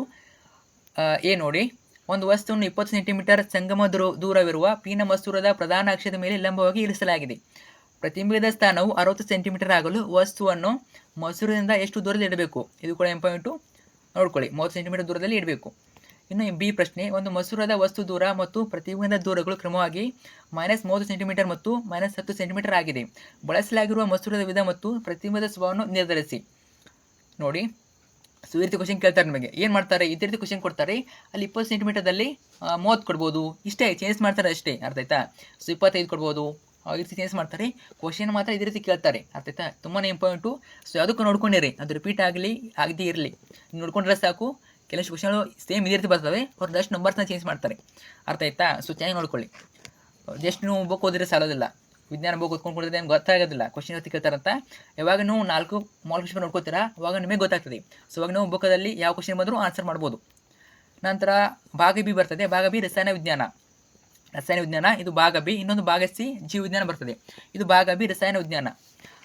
ಇಲ್ಲೂ ಕೂಡ ನಿಮಗೆ 3 ಮಲ್ಟಿಪಲ್ ಇರ್ತವೆ, 3 ಮಲ್ಟಿಪಲ್ ಚಾಯ್ಸ್ ಇರ್ತವೆ. ಸೊ ಚೇಂಜ್ ಆಗ್ಬೋದು. ಕೆಲವೊಂದು ಸಲ ಇಲ್ಲಿ 2 ಕೊಟ್ಬಿಟ್ಟು ಭಾಗ ಎ ಯಲ್ಲಿ 3 ಕೊಡ್ತಾರೆ, ಆ ರೀತಿ. ಇಲ್ಲಿ 3 ಕೊಟ್ಬಿಟ್ಟು ಭಾಗ ಎಲ್ಲಿ 2 ಕೊಡ್ತಾರೆ, ಈ ರೀತಿ ಮಲ್ಟಿಪಲಲ್ಲಿ ಸ್ವಲ್ಪ ವೇರಿಯೇಷನ್ ಮಾಡ್ತಾರೆ. ನೋಡಿ, ಇಲ್ಲಿ ಕೂಡ ಮಲ್ಟಿಪಲ್ ಇರ್ತವೆ 3. 13ನೇದು, ಪೆಂಟೆನ್ಯಾಲ್ನಲ್ಲಿರುವ ಕ್ರಿಯಾ ಗುಂಪು ಯಾವುದಾಗ್ತದೆ? ಉತ್ತರ ನೋಡಿ, ಆಪ್ಷನ್ ಬಿ CH ಅನ್ನೋದು ಪೆಂಟೆನ್ಯಾಲ್ನಲ್ಲಿರುವ ಕ್ರಿಯಾ ಗುಂಪು. 14ನೇ ಪ್ರಶ್ನೆ, ಸೂರ್ಯನ ಬೆಳಕಿಗೆ ತೆರೆದಿಟ್ಟ ಬೆಳ್ಳಿಯ ಕ್ಲೋರೈಡ್ ಬೂದು ಬಣ್ಣಕ್ಕೆ ತಿರುಗುತ್ತದೆ, ಏಕೆಂದರೆ ಬೆಳ್ಳಿಯ ಕ್ಲೋರೈಡ್ ಏನಾಗಿರ್ತದೆ? ಆಪ್ಷನ್ ಎ ಸರಿಯಾದ ಉತ್ತರ, ವಿಭಜನೆಗೊಂಡು ಬೆಳ್ಳಿ ಉಂಟಾಗುತ್ತದೆ. ಇನ್ನು ನೆಕ್ಸ್ಟು 15ನೇ ಪ್ರಶ್ನೆ, ಕಬ್ಬಿಣವನ್ನು ಕಠಿಣ ಮತ್ತು ಬಲಯುತವಾಗಿಸಲು ಏನು ಮಾಡ್ತಾರೆ? ಆಪ್ಷನ್ ಎ ಶುದ್ಧ ಕಬ್ಬಿಣಕ್ಕೆ ಕಾರ್ಬನನ್ನು ಸೇರಿಸಲಾಗುತ್ತದೆ. ನೆಕ್ಸ್ಟು ಕೆಳಗಿನ ಪ್ರಶ್ನೆ ಉತ್ತರಿಸಿ. ಒಂದೊಂದು ಪ್ರಶ್ನೆಗಳು ನಿಮಗೆ 3 ಇರ್ತವೆ. ಟೋಟಲಾಗಿ 3 ಅಂಕ, ಪ್ರತಿಯೊಂದಕ್ಕೂ 1 ಅಂಕ. 16ನೇ ಪ್ರಶ್ನೆ, ಹೈಡ್ರೋಕ್ಲೋರಿಕ್ ಆಮ್ಲವನ್ನು ಪ್ರಬಲ ಆಮ್ಲ ಎಂದು ಕರೆಯಲಾಗ್ತದೆ ಏಕೆ? ಏಕೆ ಪ್ರಬಲ ಆಮ್ಲ ಎಂದು ಕರೀತಾರೆ? ಅದನ್ನ ಪ್ರಬಲ ಆಮ್ಲ ಎಂದು ಕರೆಯುತ್ತಾರೆ ಏಕೆ ಅಂತ ಕೇಳಿದರೆ ಉತ್ತರ ನೋಡಿ, ಹೈಡ್ರೋಕ್ಲೋರಿಕ್ ಆಮ್ಲ ಹೆಚ್ಚು ಪ್ರಮಾಣದಲ್ಲಿ H+ ಅಯಾನುಗಳನ್ನು ಉತ್ಪಾದಿಸುತ್ತದೆ. 17ನೇ ಪ್ರಶ್ನೆ, ಲೋಹೋದ್ಧರಣದಲ್ಲಿ ಹರಿಯುವಿಕೆ ಎಂದರೇನು? ಉತ್ತರ ಸಲ್ಫೈಡ್ ಎದಿರನ್ನು ಅಧಿಕ ಪ್ರಮಾಣದಲ್ಲಿ ಗಾಳಿಯಲ್ಲಿ ಹೆಚ್ಚಿನ ಉಷ್ಣತೆಗೆ ಕಾಯಿಸುವ ಪ್ರಕ್ರಿಯೆ. ಸಲ್ಫೈಡ್ ಎದಿರನ್ನು ಅಧಿಕ ಪ್ರಮಾಣದ ಗಾಳಿಯಲ್ಲಿ ಹೆಚ್ಚಿನ ಉಷ್ಣತೆಗೆ ಕಾಯಿಸುವ ಪ್ರಕ್ರಿಯೆ. ಇನ್ನು 18ನೇ ಪ್ರಶ್ನೆ, ಕಾರ್ಬನ್ ಸಂಯುಕ್ತಗಳ ಒಂದು ಗುಂಪಿನ ಮೊದಲನೇ ಸದಸ್ಯ CH3Cl ಆಗಿದೆ. ಈ ಗುಂಪಿನ ಮೂರನೇ ಸದಸ್ಯ ಸಂಯುಕ್ತದ ಅಣುಸೂತ್ರ ಮತ್ತು ಹೆಸರನ್ನು ಬರೀರಿ. ಇಂಪಾರ್ಟೆಂಟು. ಅರ್ಥ ಆಯ್ತಾ? ಆನ್ಸರ್ ಇದೆ, ಇವ್ರನ್ನ ಪಾಸ್ ಮಾಡಿ ಆನ್ಸರ್ ನೋಡ್ಕೊಳ್ಳಿ. ನಂತರ 19ನೇ ಪ್ರಶ್ನೆ, ಘನ ಸೋಡಿಯಂ ಕ್ಲೋರೈಡ್ ಅನ್ನು ಹೊಂದಿರುವ ಪ್ರಣಾಳಕ್ಕೆ ಸಾರಯುಕ್ತ ಸಲ್ಫ್ಯೂರಿಕ್ ಆಮ್ಲವನ್ನು ಸೇರಿಸಿದಾಗ X ಅನಿಲ ಬಿಡುಗಡೆಯಾಗುತ್ತದೆ. ಈ ಅನಿಲವನ್ನು ನೀರಿಗೆ ಹಾಯಿಸಿದಾಗ ಉಂಟಾಗುವ ಅಯಾನುಗಳು ಯಾವುವು? ಇಂಪಾರ್ಟೆಂಟ್ ಪ್ರಶ್ನೆ, ಸೊ ನೋಡ್ಕೊಳ್ಳಿ. ನಂತರ 20ನೇ ಪ್ರಶ್ನೆ, ವಿಲೀನತೆ ದ್ರವಣ ಬಿಂದು ಭೌತ ಸ್ಥಿತಿ ಮತ್ತು ವಿದ್ಯುತ್ ವಾಹಕತೆಗೆ ಸಂಬಂಧಿಸಿದಂತೆ ಅಯಾನಿಕ್ ಸಂಯುಕ್ತಗಳ ಗುಣಗಳನ್ನು ಬರೆಯಿರಿ. ಇದು ಕೂಡ ಇಂಪಾರ್ಟೆಂಟು. ಇಲ್ಲಿ ಕೂಡ ನಿಮಗೆ 10 ಆಪ್ಷನ್ ಇರ್ತದೆ. ಸೊ ಇದು ಬಂದಿಲ್ಲ ಅಂದರೆ ಇನ್ನೊಂದು ಆಪ್ಷನ್ ಬರಿಬೋದು. ಅರ್ಥ ಆಯ್ತಾ? ವಿಜ್ಞಾನದಲ್ಲಿ ನಿಮಗೆ 10 ಆಪ್ಷನ್ಗಳು ಇರ್ತವೆ, ಎಲ್ಲದಕ್ಕೂ ಇರೋದಿಲ್ಲ. ಕೆಲವಷ್ಟು ಕ್ವಶನ್ಗಳಿಗೆ ಮಾತ್ರ 10 ಆಪ್ಷನ್ ಇರ್ತವೆ. ಅರ್ಥ ಆಯ್ತಾ? ಎಲ್ಲದಕ್ಕೂ ಇರೋದಿಲ್ಲ. ನೋಡ್ಕೊಳ್ಳಿ ನೀವು ಯಾವ ಕ್ವಶನ್ಗೆ 10 ಆಪ್ಷನ್ ಇವೆ, ಎಕ್ಸಾಮಲ್ಲಿ ಕೂಡ ಅದೇ ಕ್ವಶನ್ಗೆ 10 ಆಪ್ಷನ್ ಇರ್ತವೆ. ನಂತರ ಕಾರಣ ಕೂಡ ಪ್ರಶ್ನೆ ಕೊಟ್ಟಿದ್ದರಲ್ಲಿ ಕೂಡ ಎಲ್ಲ ಮೇನಲ್ಲಿ ಇದ್ದೇ ಇರ್ತವೆ. ಭಾಗ ಎ, ಭಾಗ ಸಿ, ಭಾಗ ಬಿ, 3 ಭಾಗದಲ್ಲಿ ನಿಮಗೆ 10 ಆಪ್ಷನ್ ಇದ್ದೇ ಇರ್ತವೆ. ಕಾರಣ ಕೊಡಿ ಪ್ರಶ್ನೆ ನೋಡಿ, ಮೆಗ್ನೀಷಿಯಂ ಲೋಹವು ತಾಮ್ರ ಸಲ್ಫೇಟ್ ದ್ರಾವಣದಲ್ಲಿರುವ ತಾಮ್ರವನ್ನು ಸ್ಥಾನಪಲ್ಲಟಗೊಳಿಸುತ್ತದೆ. ಉತ್ತರ ನೋಡಿ, ಮೆಗ್ನೀಷಿಯಂ ತಾಮ್ರಕ್ಕಿಂತ ಹೆಚ್ಚು ಕ್ರಿಯಾಶೀಲ ಧಾತು. ಕಾರಣ ಕೊಡೋದಷ್ಟೇ ನೀವು. ಸೋಡಿಯಂ ಲೋಹವನ್ನು ಸೀಮೆಯಲ್ಲಿ ಸಂಗ್ರಹಿಸುತ್ತಾರೆ. ಯಾಕೆ ಸಂಗ್ರಹಿಸುತ್ತಾರೆ? ಸೋಡಿಯಂ ಗಾಳಿ ಮತ್ತು ನೀರಿನೊಂದಿಗೆ ವೇಗವಾಗಿ ವರ್ತಿಸಿ ಬೆಂಕಿ ಹೊತ್ತಿಕೊಳ್ಳುತ್ತದೆ, ಆದ್ದರಿಂದ ಅವರು ಸೀಮೆಯಲ್ಲಿ ಸಂಗ್ರಹಿಸಿರ್ತಾರೆ. ನಂತರ 21ನೇದು, ಸಾಬೂನು ಕೊಳೆಯನ್ನು ಸ್ವಚ್ಛಗೊಳಿಸುವ ಪ್ರಕ್ರಿಯೆಯನ್ನು ವಿವರಿಸಿ. ಇಂಪಾರ್ಟೆಂಟು. ಸೊ ಇವೆಲ್ಲ ನಮಗೆ ದಿನನಿತ್ಯ ಜೀವನದಲ್ಲಿ ಬಳಸುವಂಥ ಕ್ವಶನ್ಗಳಿರ್ತವೆ. ಅರ್ಥ ಆಯ್ತಾ? ಸೊ ಎಲ್ಲ ತುಂಬಾ ಈಸಿ ಇರ್ತವೆ, ಅದ್ರ ಕೂಡ ಆನ್ಸರ್ ಮಾಡ್ಬೋದು. ಇನ್ನು 10 ಕ್ವಶನ್ ಕೂಡ ಕೊಟ್ಟಿರ್ತಾರೆ ನಿಮಗೆ, ಅದು ಬಂದಿಲ್ಲ ಅಂದರೆ ಇದನ್ನು ಬರಿಬೋದು. ಅರ್ಥ ಆಯ್ತಾ? ನೋಡಿ, ಕಾರ್ಬನ್ ಪರಮಾಣುಗಳು C4+ ಕ್ಯಾಟ್ ಅಯಾನು ಅಥವಾ C4- ಆನ್ ಅಯಾನುಗಳನ್ನು ಉಂಟು ಮಾಡೋದಿಲ್ಲ ಏಕೆ? ನಂತರ ಬಂದುಬಿಟ್ಟು 3 ಅಂಕ ಪ್ರಶ್ನೆಗಳು. ಟೋಟಲಾಗಿ 3 ಇರ್ತವೆ. Total 9 marks. ಪ್ರತಿಯೊಂದಕ್ಕೂ 3 ಅಂಕ. ಈ ಕೆಳಗಿನ ಪ್ರಶ್ನೆ ಉತ್ತರಿಸಿ. ಪಿಕ್ಸ್ ಕೇಳಿ ಕೇಳ್ತಾರೆ. 22ನೇದು, ಕೆಳಗಿನ ಸಮೀಕರಣ ಸರಿದೂಸಿ. ಇಂಪಾರ್ಟೆಂಟು. ಸರಿದೂಸಿ ಕೇಳಿ ಕೇಳ್ತಾರೆ. ಅವ್ರು ಯಾವ್ದು ಬೇಕಾದ್ರೂ ಕೊಡ್ಬೋದು. ಒಟ್ಟಿನಲ್ಲಿ 3 ಕೊಡ್ತಾರೆ. ಪ್ರತಿಯೊಂದಕ್ಕೂ 1 ಅಂಕ ಇರ್ತದೆ. ಅರ್ಥ ಆಯ್ತಾ? ಉತ್ತರ ಇದೆ. ವಿಡಿಯೋನ ಪಾಸ್ ಮಾಡಿಬಿಟ್ಟು ಉತ್ತರ ನೋಡ್ಕೊಳ್ಳಿ. 10 ಕ್ವಶನ್ ಇರ್ತದೆ. ಕೆಳಗಿನ ರಾಸಾಯನಿಕ ಕ್ರಿಯೆಗಳನ್ನು ರಾಸಾಯನಿಕ ಸಮೀಕರಣಗಳಲ್ಲಿ ಪರಿವರ್ತಿಸಿ. ಸೊ 2 ಕೊಟ್ಟಿರ್ತಾರೆ ನಿಮಗೆ, ಅದು ಬಂದರೆ ಅದು ಬರೀರಿ, ಅಥವಾ ಇದು ಬರ್ತದೆ ಇದು ಬರಿಬೋದು. ಅರ್ಥ ಆಯ್ತಾ? ಅವ್ರು ಕೊಟ್ಟಿರ್ತಾರೆ, ಕನ್ನಡದಲ್ಲಿ ಕೊಟ್ಟಿರ್ತಾರೆ. ಸೊ ವಾಕ್ಯದಲ್ಲಿ ಕೊಟ್ಟಿರ್ತಾರೆ, ಅದನ್ನು ರಾಸಾಯನಿಕ ಸಮೀಕರಣವೇ ಬರೀಬೇಕು. ಅದೇ ಒಂದು ಸರಿದೂಗಿಸಿರ್ತದೆ, ಇನ್ನೊಂದು ಅವ್ರು ವಾಕ್ಯದಲ್ಲಿ ಕೊಟ್ಟಿರ್ತಾರೆ, ಅದನ್ನು ಸಮೀಕರಣದಲ್ಲಿ ಬರೀಬೇಕು. ತಾಮ್ರವು ಸಾರಯುಕ್ತ ನೈಟ್ರಿಕ್ ಆಮ್ಲದೊಂದಿಗೆ ವರ್ತಿಸಿದಾಗ. 2ನೇದು, ಪೊಟ್ಯಾಸಿಯಂ ಬ್ರೋಮೈಡ್ ದ್ರಾವಣಕ್ಕೆ ಬೆಳ್ಳಿಯ ನೈಟ್ರೇಟ್ ದ್ರಾವಣವನ್ನು ಸೇರಿಸಿದಾಗ. 3ನೇದು, ಸತುವಿನ ಆಕ್ಸೈಡನ್ನು ಕೋಕ್ನಿಂದ ಆಕರ್ಷಣೆಗೆ ಅಥವಾ ಅಪಕರ್ಷಣೆಗೆ ಒಳಪಡಿಸಿದಾಗ. ನೆಕ್ಸ್ಟ್ ಆನ್ಸರ್ ಇವನ್ನ ಪಾಸ್ ಮಾಡಿ ಆನ್ಸರ್ ನೋಡ್ಕೊಳ್ಳಿ. ಬರ್ಕೋಬೋದು. ತುಂಬ ಜನ ಬರೀತಿರ್ತಾರ, ಸೊ ಸ್ವಲ್ಪ ಫಾಸ್ಟ್ ಆಗ್ತಾಯಿದೆ. ವಿಡಿಯೋನ ಪಾಸ್ ಮಾಡಿಟ್ಟು ಬರ್ಕೊಳ್ಳಿ. ಇನ್ನು 23ನೇದು, ಆಮ್ಲ ಮಳೆ ಎಂದರೇನು? ಇಂಪಾರ್ಟೆಂಟು. ಆಮ್ಲ ಮಳೆ ಎಂದರೇನು? ಮಳೆ ನೀರಿನ pH ಮೌಲ್ಯ 5.6ಕ್ಕಿಂತ ಕಡಿಮೆಯಾಗಿರುವುದು ಆಮ್ಲ ಮಳೆ ಅಂತ ಕರೀತಾರೆ. ಇನ್ನು ಬಿ ಕ್ವಶನ್ನು, ಆಮ್ಲವು ಲೋಹದ ಕಾರ್ಬೊನೇಟ್ನೊಂದಿಗೆ ವರ್ತಿಸಿದಾಗ ಬಿಡುಗಡೆ ಅನಿಲ ಯಾವುದು ಬರ್ತದೆ? Carbon dioxide, CO2. ಕನ್ನಡದಲ್ಲಿ ಬರಿಬೋದು, ಅಥವಾ ನೀವು CO2 ಅಂತ ಇದರಲ್ಲಿ ಬರಿಬೋದು, ಸಮೀಕರಣವಾಗಿ ಬರಿಬೋದು. ಇನ್ನು ಸಿ, ಅಡುಗೆ ಸೋಡಾದ ರಾಸಾಯನಿಕ ಹೆಸರು ಮತ್ತು ಅಣುಸೂತ್ರವನ್ನು ಬರೀರಿ. ಇಂಪಾರ್ಟೆಂಟು. ಅಡುಗೆ ಸೋಡಾ ಕೇಳ್ಬೋದು. Sodium hydrogen carbonate, NaHCO3. ಹೆಚ್ಚಾಗಿ ನಾವು ಅಣುಸೂತ್ರನ ಬರೀರಿ. ಅರ್ಥ ಆಯ್ತಾ? ಅವರು 2 ಕೇಳ್ತಾರೆ, ಹೆಸರನ್ನು ಕೂಡ ಕೇಳ್ತಾರೆ, ಅಣುಸೂತ್ರ ಕೇಳ್ತಾರೆ. ಸೊ ನಮಗೆ 2 ಕೂಡ ಗೊತ್ತಿರಬೇಕು. ಇನ್ನು 24ನೇದು, ಲೋಹದ ಮೇಲೆ ಹಬೆಯ ವರ್ತನೆಯನ್ನು ತೋರಿಸಲು ಉಪಯೋಗಿಸುವ ಉಪಕರಣಗಳ ಜೋಡಣೆಯನ್ನು ಚಿತ್ರವನ್ನು ಬರೆಯಿರಿ. ಕೆಳಗಿನ ಭಾಗಗಳನ್ನು ಗುರುತಿಸಿ. ನೋಡಿ, ಇಂಪಾರ್ಟೆಂಟು. ಚಿತ್ರ ಮತ್ತೆ ಕೊಟ್ಟಿದ್ದಾರೆ ನೋಡಿ, ಅವರು ಆಪ್ಷನ್ ಕೊಡ್ತಾರೆ, 2 ಭಾಗಗಳನ್ನು ಕೊಡ್ತಾರೆ, ಅವನ್ನ ಗುರುತಿಸಬೇಕು ನೀವು. ಅಥವಾ ಅವ್ರು ಕೊಟ್ಟಿಲ್ಲ ಅಂದರೆ ಎಲ್ಲ ಗುರುತಿಸಬೇಕು. ಅವ್ರು ಕೊಟ್ಟಿದ್ದಾರೆ, ಅವ್ರೇನು ಕೊಟ್ಟಿದ್ದಾರೆ ಅಷ್ಟೇ ಗುರುತಿಸಿ. ನೀರಿನಲ್ಲಿ ಅದ್ದಿದ ಗಾಜಿನ ನೂಲು, ನಿರ್ಗಮನ ನಾಳ 2 ಕೊಟ್ಟಿದ್ದಾರೆ. ನಂತರ ಕೆಳಗಿನ ಪ್ರಶ್ನೆ ಉತ್ತರಿಸಿ. ಇದು ಬಂದ್ಬಿಟ್ಟು 4ನೇ ಪ್ರಶ್ನೆ ಒಂದಿರ್ತದೆ. ಟೋಟಲಾಗಿ 4 ಮಾರ್ಕ್ಸು. 25ನೇದು, ಇಲ್ಲಿ ನಿಮಗೆ ಚಾಯ್ಸ್ ಕೊಟ್ಟಿರ್ತಾರೆ ಅನ್ಕೋತೀನಿ. ಸೊ ಚಾಯ್ಸ್ ಇರೋದಿಲ್ಲ ಕೆಲವೊಂದು ಸಲ ಚಾಯ್ಸ್ ಕೊಟ್ಟಿರ್ತಾರೆ. ಓಕೆ, ಚಾಯ್ಸ್ ಇಲ್ಲ ನೋಡಿ, ಚಾಯ್ಸ್ ಇಲ್ಲ. ನಿಮಗೆ ಡೈರೆಕ್ಟಾಗಿ A-B-C ಕ್ವಶನ್ ಕೊಟ್ಟಿದ್ದಾರೆ. ಓಕೆ, ಚಾಯ್ಸ್ ಕೊಡೋದಿಲ್ಲ, ಡೈರೆಕ್ಟಾಗಿ ಕ್ವಶನ್ ಕೊಡ್ತಾರೆ ನೋಡಿ. ಎ ಕ್ವಶನ್ನು, C3H7COOH ಅಣುವಿನಲ್ಲಿರುವ ಏಕಬಂಧಗಳು ಮತ್ತು ದ್ವಿಬಂಧಗಳ ಸಂಖ್ಯೆ ಎಷ್ಟು? ಸೊ 1 ಅಂಕ ಅನ್ಕೋತೀನಿ ಇದಕ್ಕೆ. ಅಥವಾ ಸೊ ABC ಅಂತ ಕೊಟ್ಟಿದ್ದಾರೆ, 1 ಅಂಕ 1.5 ಅಂಕ ಕೊಡ್ತಾರೆ. ಇನ್ನು ಬಿ, ಸೈಕ್ಲೋಪೆಂಟೇನ್ ಮತ್ತು ಪ್ರೊಪೆನಾಲ್ಗಳ ರಚನಾ ಸೂತ್ರವನ್ನು ಬರೆಯಿರಿ. ಇಂಪಾರ್ಟೆಂಟು. ರಚನಾ ಸೂತ್ರ ಎಲ್ಲ ನೋಡ್ಕೊಳ್ಳಿ. 1 ಮಾರ್ಕ್ಸಿಗೆ ಕೇಳ್ತಾರೆ, ಅಥವಾ 1 ಮಾರ್ಕ್ಸ್ 2 ಮಾರ್ಕ್ಸ್ ಕೇಳ್ತಾರೆ, ಅಥವಾ ಈ ರೀತಿ 4 ಮಾರ್ಕ್ಸಲ್ಲಿ ABC ಅಂತಲ್ಲಿ ಕೊಡುವಲ್ಲಿ ಕೊಡ್ತಾರೆ. ಇಂಪಾರ್ಟೆಂಟು ಕಟ್ಟೆ ಕೊಡ್ತಾರೆ. ಸೊ ಪ್ರೊಪೆನ್ಲಾಲ್ ರಚನಾ ಸೂತ್ರ ನೋಡ್ಕೊಳ್ಳಿ. ಪ್ರೊಪೆನ್ಲಾಲ್ ಅಂತಲ್ಲ, ಎಲ್ಲ ರಚನಾ ಸೂತ್ರ ನೋಡ್ಕೊಳ್ಳಿ. ಇನ್ನು ಸಿ ಕಾರ್ಬನ್ ನಡುವೆ ದ್ವಿಬಂಧವನ್ನು ಹೊಂದಿರುವ ಸಂಯುಕ್ತವನ್ನು ಏಕಬಂಧಗಳನ್ನು ಹೊಂದಿರುವ, ಇದು ಕೂಡ ಏನು? ಸೊ ಇದು ಕೂಡ ಒಂದು ಉದಾಹರಣೆಯನ್ನು ಸಮೀಕರಣ ರೂಪದಲ್ಲಿ ಬರೀರಿ. ಅರ್ಥ ಆಯ್ತಾ? ಉದಾಹರಣೆ ಸಮೀಕರಣ ಬರೀಬೇಕು.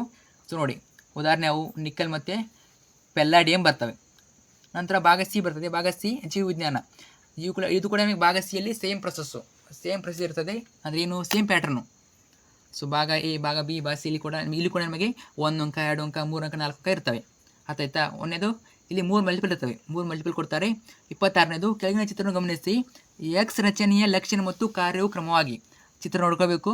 ಚಿತ್ರ ನೋಡ್ಕೊಂಡ್ಬಿಟ್ಟು ನಾವು ಎಕ್ಸ್ ರಚನೆಯ ಲಕ್ಷಣ ಮತ್ತು ಕಾರ್ಯವು ಕ್ರಮವಾಗಿ ಕಾರ್ಯ ಕೇಳಿದರೆ, ಸೊ ಸರಿಯಾದ ಉತ್ತರ ಆಪ್ಷನ್ ಬಿ, ದಪ್ಪನಾದ ಭಿತ್ತಿಯನ್ನು ಹೊಂದಿದೆ ಮತ್ತು ಹೊಸ ರೈಜೋಪಸ್ ಆಗಿ ಬೆಳೆಯುತ್ತದೆ. ಸ್ವಲ್ಪ ನೀವು ವಿಚಾರ ಮಾಡಿಬಿಟ್ಟು ಬರೆಯುವಂಥ ಪ್ರಶ್ನೆಗಳು. ಅರ್ಥ ಆಯ್ತಾ? ಅಲ್ಲಿ ಸ್ವಲ್ಪ ಸಿಮಿಲರ್ ಆನ್ಸರ್ ಕೊಟ್ಟಿರ್ತಾರೆ. ನೀವು ಕರೆಕ್ಟಾಗಿ ಥಿಂಕ್ ಮಾಡಿಬಿಟ್ಟು ಸರಿಯಾದ ಉತ್ತರ ಆರಿಸ್ಬಿಟ್ಟು ಬರಬೇಕು. ನಂತರ 27ನೇದು ಪಿತ್ತರಸಕ್ಕೆ ಸಂಬಂಧಿಸಿದಂತೆ ಸರಿಯಾದ ಹೇಳಿಕೆ. ಪಿತ್ತರಸವು ಸರಿಯಾದ ಉತ್ತರ ಆಪ್ಷನ್ ಸಿ, ಯಕೃತನಿಂದ ಸ್ರವಿಕೆಯಾಗುತ್ತದೆ ಮತ್ತು ಆಹಾರವನ್ನು ಪ್ರತ್ಯಾಮ್ಲೀಯಗೊಳಿಸುತ್ತದೆ. ನಂತರ 28ನೇದು ಕೆಲವಿನಲ್ಲಿ ಜೀನ್ ಅಂದರೆ ವಂಶವಾಹಿಗೆ ಸಂಬಂಧಿಸಿದಂತೆ ಸರಿಯಾದ ಹೇಳಿಕೆಗಳು ಯಾವುದಾಗ್ತದೆ? ಆಪ್ಷನ್ ಬಿ ನೋಡಿ ಸರಿಯಾದ ಉತ್ತರ, 1ನೇದು ಮತ್ತು 2ನೇದು ಮಾತ್ರ. ನಂತರ 1 ಅಂಕ ಪ್ರಶ್ನೆಗಳು. ಕೆಳಗಿನ ಪ್ರಶ್ನೆ ಉತ್ತರಿಸಿ 3 ಇರ್ತವೆ. ಟೋಟಲಾಗಿ 3 ಅಂಕ, ಪ್ರತಿಯೊಂದಕ್ಕೂ 1 ಅಂಕ. 29 DNA ಸ್ವಪ್ರತೀಕರಣ ಎಂದರೇನು? ಇಂಪಾರ್ಟೆಂಟು. DNA ಉತ್ತರ ನೋಡಿ, DNA ತನ್ನದೇ ಆದ ಪ್ರತಿಯನ್ನು ತಯಾರಿಸುವ ಪ್ರಕ್ರಿಯೆ. 30ನೇದು ಮಾನವನ ದೇಹದಲ್ಲಿ ರಕ್ತದಲ್ಲಿರುವ ಹಿಮೋಗ್ಲೋಬಿನ್ ಪ್ರಮಾಣಕ್ಕೂ ಬಿಡುಗಡೆಯಾಗುವ ATP ಪ್ರಮಾಣಕ್ಕೂ ಇರುವ ಸಂಬಂಧವೇನು? ಉತ್ತರ, ಹಿಮೋಗ್ಲೋಬಿನ್ ಪ್ರಮಾಣ ಹೆಚ್ಚಿದರೆ ಹೆಚ್ಚು ಆಕ್ಸಿಜನ್ ಸರಬರಾಜು ಆಗುವುದರಿಂದ ಹೆಚ್ಚು ATP ಬಿಡುಗಡೆಯಾಗುತ್ತದೆ. 31 ಸಸ್ಯಗಳಲ್ಲಿ ಅಬ್ಸಿಲಿಕ್ ಆಮ್ಲದ ಕಾರ್ಯವೇನು? ಬೆಳವಣಿಗೆಯನ್ನು ಪ್ರತಿಬಂಧಿಸುವುದು, ಬೆಳವಣಿಗೆಯನ್ನು ಸೂಚಿಸುತ್ತದೆ. ನಂತರ ಕೆಳಗಿನ ಪ್ರಶ್ನೆಗಳಿಗೆ ಉತ್ತರಿಸಿ. ಇವು ಬಂದ್ಬಿಟ್ಟು 2 ಪ್ರಶ್ನೆಗಳು 2 ಇರ್ತವೆ. ಟೋಟಲಿ 4 ಮಾರ್ಕ್ಸು, ಪ್ರತಿಯೊಂದಕ್ಕೂ 2 ಅಂಕ. 32ನೇದು ನೆಫ್ರಾನ್ ರಚನೆಯನ್ನು ತೋರಿಸುವ ಚಿತ್ರವನ್ನು ಬರೆಯಿರಿ. ನೋಡಿ, ಚಿತ್ರ ಮತ್ತೆ ಕೊಟ್ಟಿದ್ದಾರೆ. ನೆಫ್ರಾನ್ ರಚನೆಯನ್ನು ತೋರಿಸುವ ಚಿತ್ರವನ್ನು ಬರೆಯಿರಿ. ಗ್ಲಾಮರುಲಸ್ ಅನ್ನು ಗುರುತಿಸಿ. ನೋಡಿ, ಅವ್ರು ಕೊಟ್ಟಿದ್ದಾರೆ, ಸ್ಪೆಸಿಫಿಕ್ ಆಗಿ ಕೊಟ್ಟಿದ್ದಾರೆ ಅವರು, ಗ್ಲಾಮರುಲಸ್ ಅಂತ ಅವ್ರು ಕೊಟ್ಟಿದ್ದಾರೆ. ಅದು ಮಾತು ಗುರುತಿಸಿ, ಕೊಟ್ಟಿಲ್ಲ ಅಂದರೆ ಎಲ್ಲನೂ ಗುರುತಿಸಿ. ಇಷ್ಟೇ ನೋಡಿ. ಚಿತ್ರ ಇಂಪಾರ್ಟೆಂಟು. ಸೊ ಅಷ್ಟೊಂದು ಟಫ್ ಇಲ್ಲ, ನೀವು ಪ್ರಾಕ್ಟೀಸ್ ಮಾಡಿದರೆ ಈಸಿನೇ. ಪ್ರಾಕ್ಟೀಸ್ ಮಾಡ್ಕೊಳ್ಳಿ. ನೀವು ಒಮ್ಮೆ ಸಡನ್ನಾಗಿ ಬರೆಯೋದ್ರೆ ಆಗೋದಿಲ್ಲ. ನೀವಾಗನೂ ಪ್ರಾಕ್ಟೀಸ್ ಮಾಡ್ಕೋತೀರಾ, ಮಾತು ಚಿತ್ರಗಳು ಬರ್ತವೆ. ಅರ್ಥ ಆಯ್ತಾ? ನೋಡ್ಕೊಳ್ಳಿ ಚೆನ್ನಾಗಿ. ನಂತರ 33 ಇಲ್ಲಿ ಕೂಡ AB ಕ್ವಶನ್ ಕೊಟ್ಟಿದ್ದಾರೆ ನೋಡಿ. ಪರಾವರ್ತಿತ ಚಾಪದ ಪ್ರಮುಖ ಭಾವನೆ ಸರಿಸಿ. ನಂತರ ಬಿ, ಮಾನವರಲ್ಲಿ ಲೈಂಗಿಕ ಪರಿಪಕ್ವತೆಗೆ ಕಾರಣವಾದ ಹಾರ್ಮೋನ್ಗಳು ಯಾವುವು? ಮಾನವರಲ್ಲಿ ಲೈಂಗಿಕ ಪರಿಪಕ್ವತೆಗೆ ಕಾರಣವಾದ ಹಾರ್ಮೋನ್ಗಳು ಯಾವುವು? ನಂತರ 3 ಅಂಕ ಪ್ರಶ್ನೆ ಇರ್ತವೆ. 3 ಅಂಕ ಪ್ರಶ್ನೆಗಳು 3 ಇರ್ತವೆ. ಟೋಟಲಾಗಿ 9 ಅಂಕ. ಸೊ ನೋಡಿ, ಇಲ್ಲಿ ಕೂಡ ಚಿತ್ರ ಕೊಟ್ಟಿದ್ದಾರೆ. ಕೇಳ್ತಾರೆ, ಒಂದು ಮೆದುಳು ಅಥವಾ ಹೃದಯ ಎರಡರಿಂದ ಕೊಡ್ತಾರೆ. ಅದಾಯ್ತಾ? ಬ್ರೈನ್ ಮತ್ತು ಹಾರ್ಟು ಎರಡರಿಂದ ಮುಂದೆ ಬರ್ತದೆ. ಇಂಪಾರ್ಟೆಂಟು, ನೋಡ್ಕೊಳ್ಳಿ ಚೆನ್ನಾಗಿ. ಮೆದುಳು ಮತ್ತು ಹೃದಯ ಎರಡನ್ನು ನೋಡ್ಕೊಳ್ಳೇಬೇಕು. ನೋಡಿ, 34ನೇದು 3 ಅಂಕ ಕೊಟ್ಟಿದ್ದಾರೆ. ಮಾನವನ ಮಿದುಳಿನ ರಚನೆಯನ್ನು ತೋರಿಸಿದ ಚಿತ್ರವನ್ನು ಬರೆಯಿರಿ. ಕೆಳಗಿನ ಭಾಗಗಳನ್ನು ಗುರುತಿಸಿ. ನೋಡಿ, ಭಾಗಗಳಿಗೆ 2 ಅಂಕ, ಚಿತ್ರಕ್ಕೆ 1 ಅಂಕ. ಈ ರೀತಿ ಮಹಾಮಸ್ತಿಷ್ಕ ಮತ್ತು ಪಾನ್ಸ್ ಚಿತ್ರ ಇದೆ, ನೋಡ್ಕೊಳ್ಳಿ. ನಂತರ 35 ಇದು ಕೂಡ ಕ್ವಶನ್ ಇಂಪಾರ್ಟೆಂಟು. ಅರ್ಥ ಆಯ್ತಾ? ಇದು ಕ್ವಶನ್ ಕೇಳ್ತಾರೆ. ಕೆಂಪು ಬಣ್ಣದ ಹೂಗಳನ್ನು ಬಿಡುವ ಎತ್ತರವಾದ TTRR ಅಂದರೆ ಕೊಟ್ಟಿರ್ತಾರೆ ಅವರು.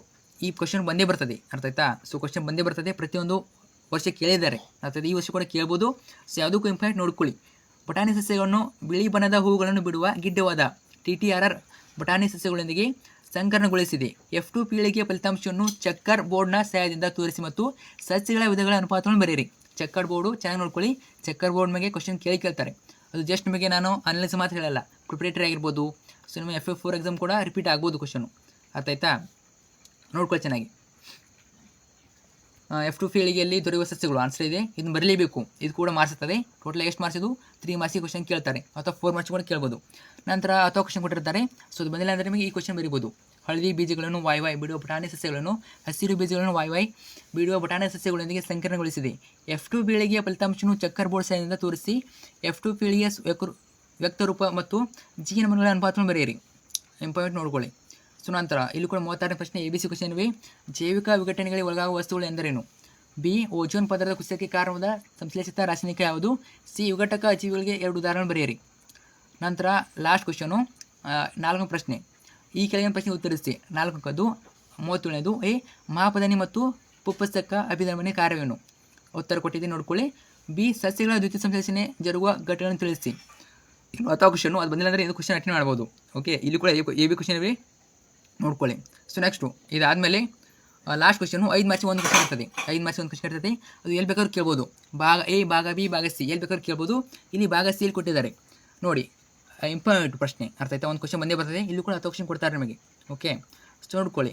38ನೇದು ಎ, ಸ್ತ್ರೀಯ ಗರ್ಭಾಶಯದಲ್ಲಿ ಭ್ರೂಣದ ಬೆಳವಣಿಗೆಯ ಹಂತದಲ್ಲಿ ಜರಾಯುವಿನ ಪಾತ್ರವೇನು? ಬಿ, ಪುರುಷರಲ್ಲಿ ವೃಷಣಗಳು ಕಿಬ್ಬೊಟ್ಟೆಯ ಹೊರಗೆ ಇರುತ್ತವೆ ಏಕೆ?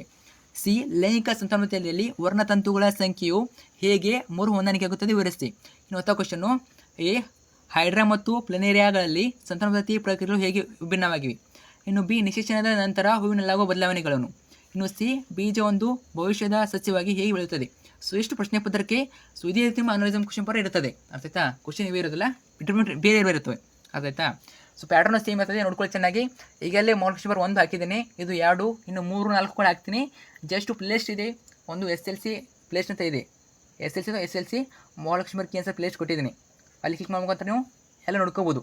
PDF ಬೇಕು ಅನ್ನೋರು, ಸೊ ಎಲ್ಲ PDF ಬೇಕು ಅನ್ನೋರು ಜಾಯ್ನ್ ಆಗಿ, ಮೆಂಬರ್ಶಿಪ್ ಜಾಯ್ನ್ ಆಗಿ 59 rupees ಪೇಮೆಂಟು ಜಾಯ್ನ್ ಆಗಿ. ಸೊ ಎಲ್ಲ PDF ನಿಮಗೆ ಅಲ್ಲಿ ಸಿಗ್ತವೆ. ಜಸ್ಟು ಮಾಡೆಲ್ ಕ್ವಶನ್ ಮಾತ್ರವಲ್ಲ, analysis passing package, scoring package, so ಎಲ್ಲ ಕ್ವಶನ್ ಪೇಪರ್ಗಳು ಅಲ್ಲಿ ಸಿಗ್ತವೆ. ಜಾಯ್ನ್ ಬಿಟ್ಟು ಡೌನ್ ಮಾಡ್ಕೊಳ್ಳಿ, ಜಾಯ್ನ್ ಆಗಿ ಡೌನ್ ಮಾಡ್ಕೊಳ್ಳಿ. ಫ್ರೆಂಡ್ಸ್ಗೆ ಶೇರ್ ಮಾಡಿ. Thank you so much. Doubt ಇದ್ದರೆ ಕಮೆಂಟ್ ಮಾಡಿ.